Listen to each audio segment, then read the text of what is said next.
My name is Kelly. And my name is Will. We are two Florida attorneys Who love our 5 dogs. and 2 cats. And love listening to true crime. Mainly me. So I hope you enjoy our show as we delve into all things spooky. This is For Crime's Sake.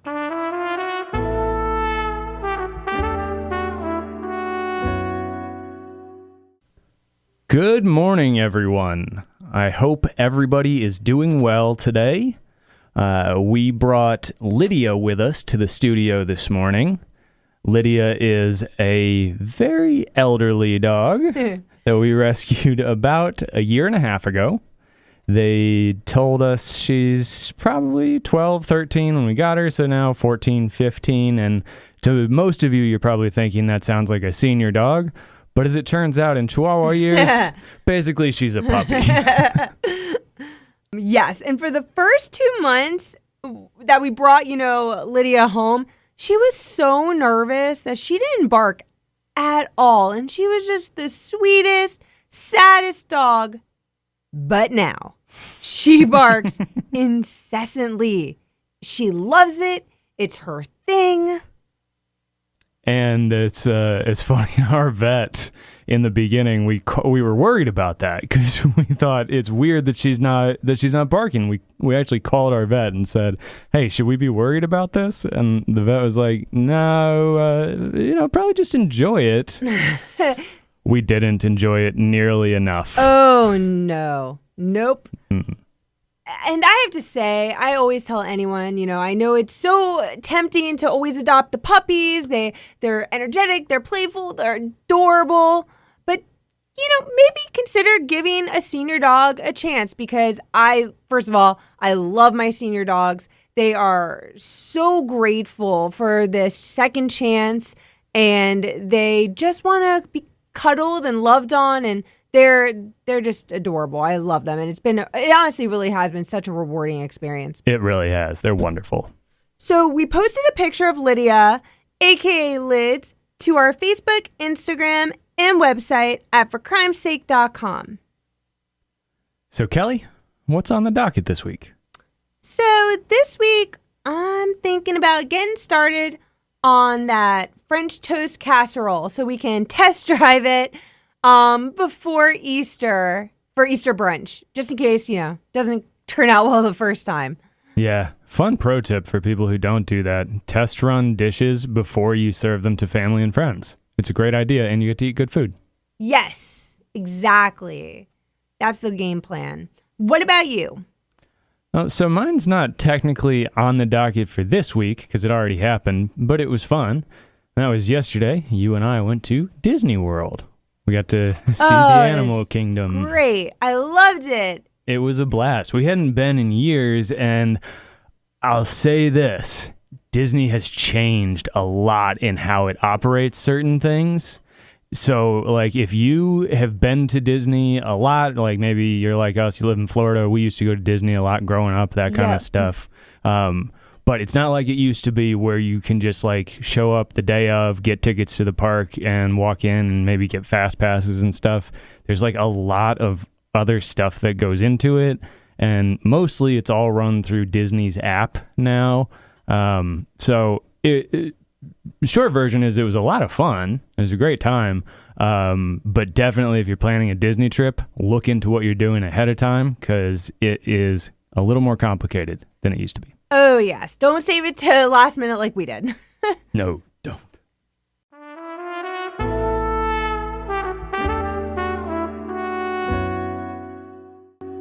Today we are covering the murder of Donna Doll. And this is a bit of an older case. It takes place in the 1970s, so definitely the oldest case we have covered so far.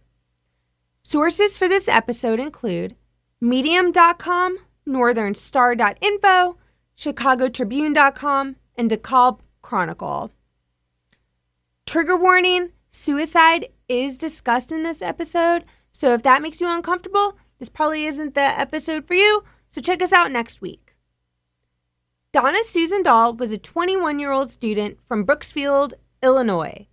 And she was studying Russian at Northern Illinois University, also known as NIU, which is in Dekalb County. Studying Russian. Yes. I mean, that's wild. Oh, yes. That's hard. That's like, a difficult language to learn. I mean, that's like a very academic pursuit. That's wild. Interesting. Well, and she was an honors student, and her goal was to become a teacher. So Donna worked at night at the Swen Parson Library, which was NIU's library. And at the time, Donna was living at a rooming house along the West Lincoln Highway. And for those of us like me who may not know what a rooming house is, please enlighten us. So a rooming house is a multi-tenant house. So it's a house where the different bedrooms are rented out, and they typically, like, people will share a kitchen and possibly bathrooms. So it's almost like a communal dorm kind of thing, but with a lot more people. Yes, and off campus. Okay. So on the night of October 2nd, 1970, Donna's good friend, Donna Kirlot, had plans to go grab coffee and go for a walk with Donna Doll. And since there's two Donnas, I'm going to refer to Donna Kirlot, the friend, as Kirlot, and Donna Doll, the woman who our story's about, is just Donna. So if you hear Donna, we're talking about Donna Doll. If you hear Kirlot, we're talking about the other Donna, Kirlot. So the two women were wanting to catch up because they hadn't seen too much of each other lately, because Kirlot had recently gotten married. And I'm sure she was busy with that newlywed life. Which is a very, very busy time. Oh, yes. And Donna had been away in Pennsylvania for a foreign language program. So it'd been a little bit. Yes. And so Kirlot pulls up to the library, waiting for Donna to get off from work. But Donna never shows. Well, that's not ideal. No. So after waiting for about 20 minutes, Kirlot leaves, assuming Donna got busy and, doing something else. And she wasn't too worried at this point. Okay. And that might be fair. I mean, these are, college age women. Yeah, not that crazy, I guess. But 2 days later, Donna's friends did begin to worry when they realized no one had seen or heard from Donna that whole weekend. And Donna had clocked out from work like she normally did at 9:59 p.m. But she had never returned home that night. So Donna's house parents reported her missing at 11:30 p.m. Sunday night. And that is rough because it's been 2 days It's now. been 2 days and no one's nothing. So, I mean, that's probably a pretty cold trail at that point. So police did start looking into this immediately. They searched her room, but they didn't find anything suspicious. Although all of Donna's stuff is still there. I mean, her suitcase, her belongings, even her last uncashed paycheck.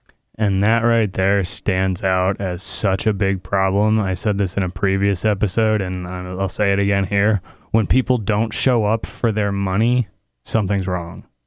Yes, and because, everything's still there, I think that in and of itself is suspicious. Oh, absolutely. I mean, everything about this says she probably didn't leave on her own. It just, especially that paycheck thing, it's like even if she was going to run away and leave everything behind, she's not going to leave behind her money. And her friends and family were very concerned at this point. Understandably. Yeah. But law enforcement does not initially suspect foul play. They believe Donna most likely just went out of town. And there were a couple of reasons that caused the police to believe this was a distinct possibility. Okay. At the time of her disappearance, Donna was dating a guy from Pittsburgh, Pennsylvania. So it seems as though police thought she was probably with him and didn't tell anyone where she was going. And I guess that could be fair that a college-age young woman would go visit her boyfriend for the weekend and not need anything with her. It's plausible. Yes, and Donna's parents were known for being pretty strict, and the guy that Donna was seeing was either still married or had just been separated from his wife. There was something going on with that. So the police are thinking she just went to spend time with him and didn't want her family to know where she went. And I guess that is a pretty reasonable thing to believe. But Donna's friends and family set up a search party and began looking for Donna all on their own. They weren't going to wait around for police to act because they knew Donna and they knew this just wasn't something she would do. And even her ex-boyfriend, Charles Burke, showed up to help with the search. So a bunch of people showed up, her friends and family. Good for them. So in the days following Donna's disappearance, Donna's family received 6 or 7 strange, harassing calls with someone saying, "I know where your daughter is." Super creepy. Unfortunately, I'm guessing because this is the 1970s, that might be a little harder to track down than it would be today. Yes, exactly. So it looks like that happened, and they were never able to find out more about this, unfortunately. Wow. So on October 11th, 7 days after Donna is reported missing, a group of teenagers are driving to a party. And they are driving to Nelson Road, which is about a mile west of NIU's campus. So they had hidden beer in the tall grass a week before. Wow. Let me jump in there to say, what dedication from these kids. Oh, yes. I know college students are liable to figure out ways to get drunk, but wow, a week. Well, and this was the 1970s. That's true. It's a bit of a different time. I have to keep reminding myself that. Yeah, this area was known as a party spot, and at the time, dorms weren't co-ed. So people would gather in the area to talk and drink. That makes sense, yeah. So one of the teens, it was a group of 1 guy and 2 girls, and the guy walked through the grass to grab the beer when he saw the body of a woman. Yes. The group immediately left and contacted police. When police see the body, they know immediately it's Donna. Her ex-boyfriend, Charles Burke, for some reason, is the one to ID the body. And I am just going to put this out there, but if I am murdered or die, please do not let an ex-boyfriend ID me. Like, never. Yeah. That's fair. That Wow. would be terrible. What a weird, awkward thing to... Oh, yeah. Oh, yeah. That's rough. Oh.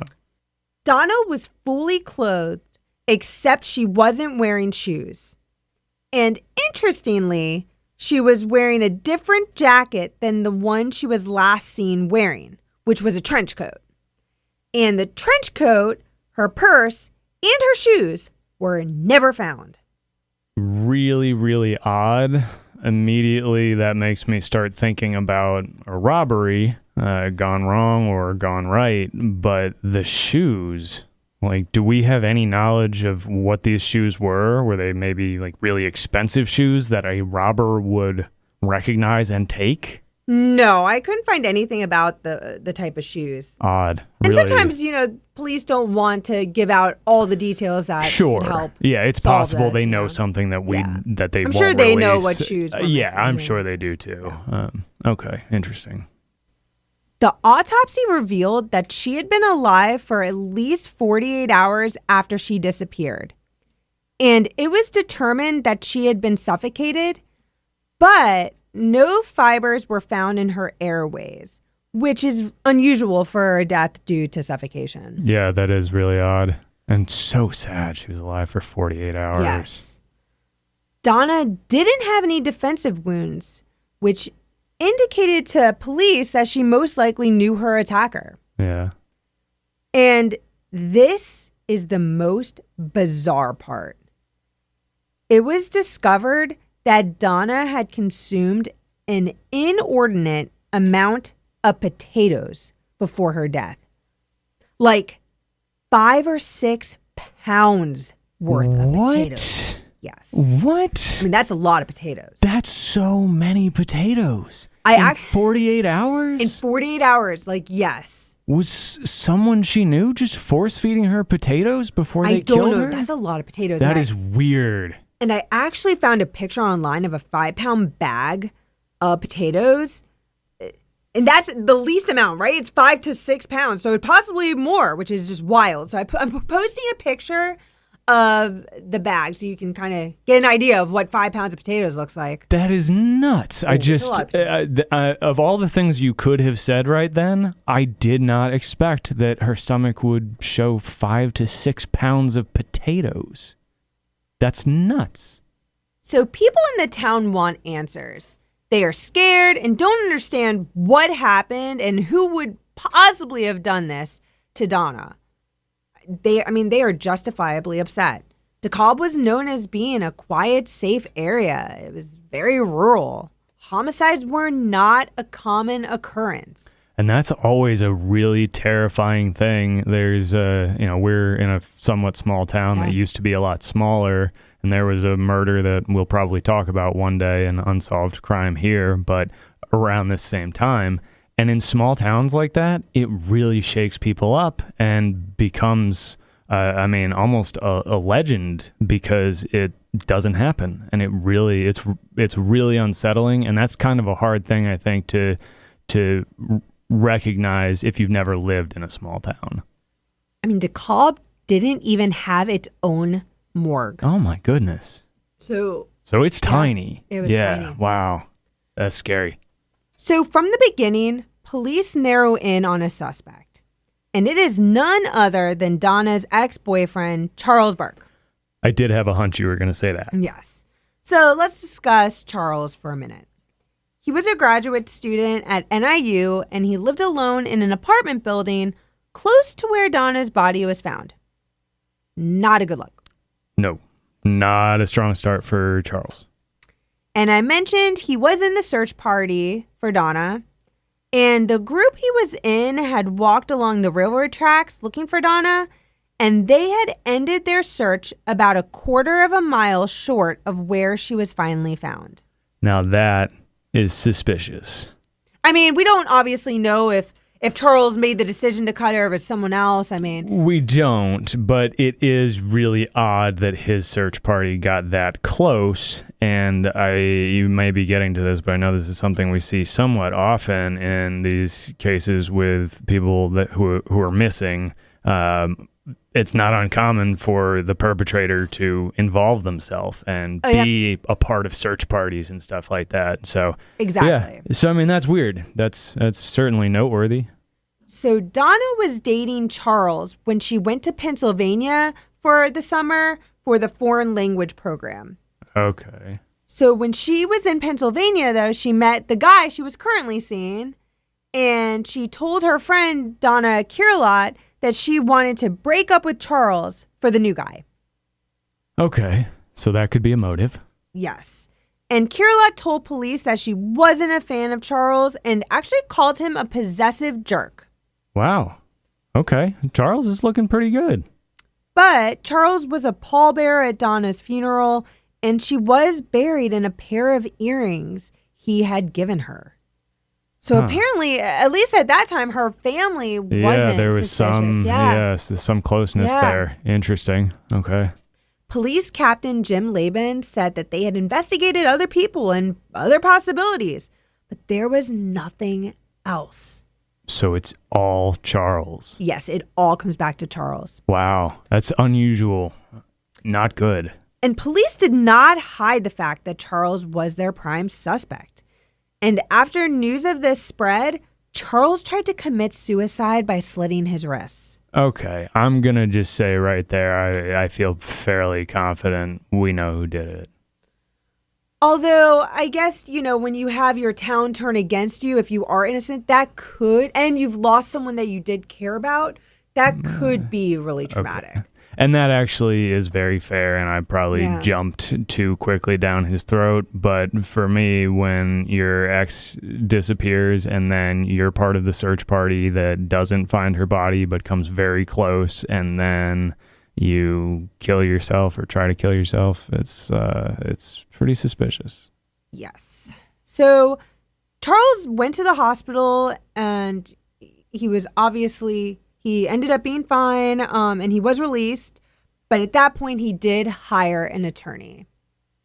and his attorney, Ed Dietrich, was quoted as saying, "Burke has been quite emotionally disturbed over Miss Doll's death and has been extremely cooperative with police, working 20 out of 24 hours with them when called upon to help.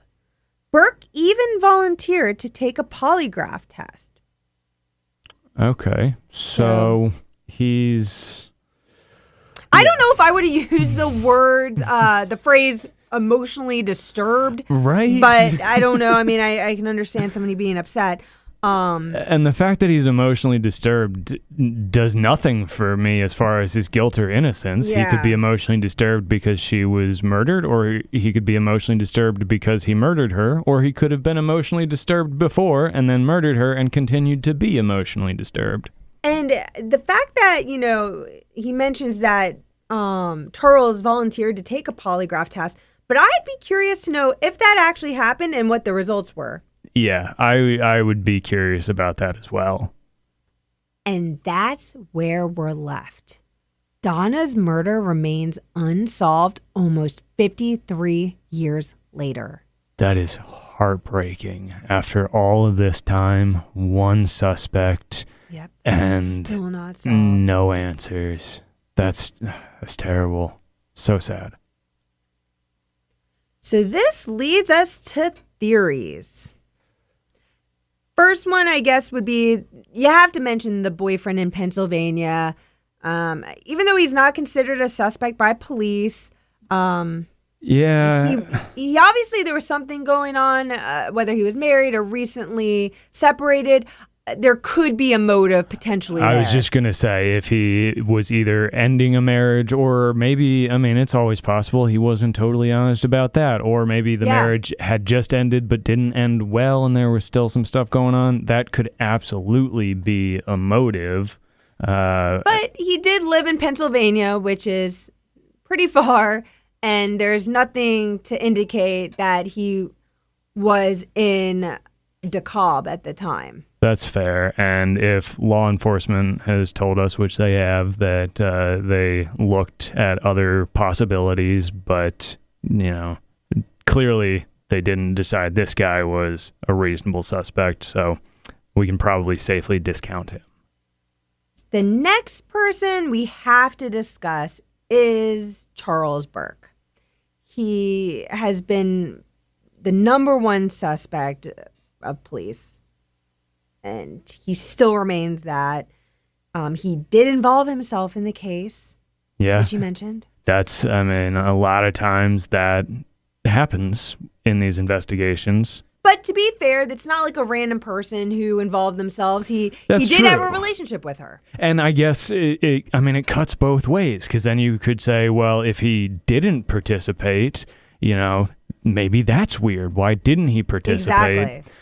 Yeah, that one does cut both ways. It's the same thing with the emotion, right? Like, he shows too much emotion, it's weird. If he doesn't show any, it's weird, and he's suspicious. So, to be fair to Charles, all eyes were on him, I think, early on. And I think kind of the hard part about this case is exactly the hard part about Charles, which is there are things that we can say make it look like he's our best suspect, but there's just not very much at all, even about Charles. And it was mentioned that she had no defensive wounds, so that could indicate she knew her killer. But that could also apply to the boyfriend in Pennsylvania. It could. It could also apply to another person that we just haven't thought of because they didn't fit the profile right then. They didn't, yep. Yeah. And, according to his attorney, Charles has been cooperative. Hopefully your attorney is not going to say anything contrary to that. I was going to say, if it was my client, I'm definitely not going to go to the media and say, oh, yeah, no, he hasn't cooperated with police at all. He's been really standoffish. Yeah. No, but still. Not what we do. But still, if he has been being cooperative, then yes, that would be a point in his favor of not being a suspect, I would think. And then I guess that the other possibility is that it's a random killer. Which that's why no defensive wounds? I mean, yeah. But there could be other ways. I mean, there could. I mean, it's if someone possible. was, I don't know. I'm assuming they did a toxicology report, but if something came back, maybe they drugged her or something like that, or something. Snuck up on her, and they were able to physically overpower her in a way that wouldn't give the opportunity for defensive wounds. That the lack of defensive wounds makes random feel hard. It does. I on agree. This one. Not impossible, but without more, I think that's a really hard look. And then the big question: where do the 5 or 6 pounds of potatoes fit into this? The potatoes. I honestly had stopped thinking about the potatoes for the last few minutes, but what a bizarre thing. It's bizarre. It's so many potatoes. I mean, it's a lot. I mean, we can eat a lot of cheese fries. Oh, yeah. I mean, but I don't know how much weight is that in like Outback cheese fries? How many? I mean, I can't imagine we're getting much more than like 10 or 12 ounces of fries. I mean, can you imagine eating all that? No. I mean, that's crazy. I don't know that. Yeah, but I don't know that either one of us alone could eat 5 or 6 pounds of even deliciously prepared cheese fries version of potatoes in 2 days. I don't even understand. That is the boggles my mind. The craziest individual fact about this whole case is that it appears someone she knew held her prisoner or something and made her eat pounds of potatoes and then killed her. And we would love to hear your theories on this. Let us know what you think. Especially about the potatoes. Especially about those potatoes. We posted a picture of Donna on our website and social media. And anyone with information about Donna Doll's case is asked to contact the DeKalb County Sheriff's Office at 815-895-2155. So that's it. All right. She did. She's honestly been licking my hand the whole time, which is pretty gross. My hands are super wet. Not ideal. Ew. But she has been well behaved. She has been. So check out the pictures for this episode, and please leave us a 5-star review wherever you listen. And we will be back next week. And I'm going to go wash my hands now. Great idea.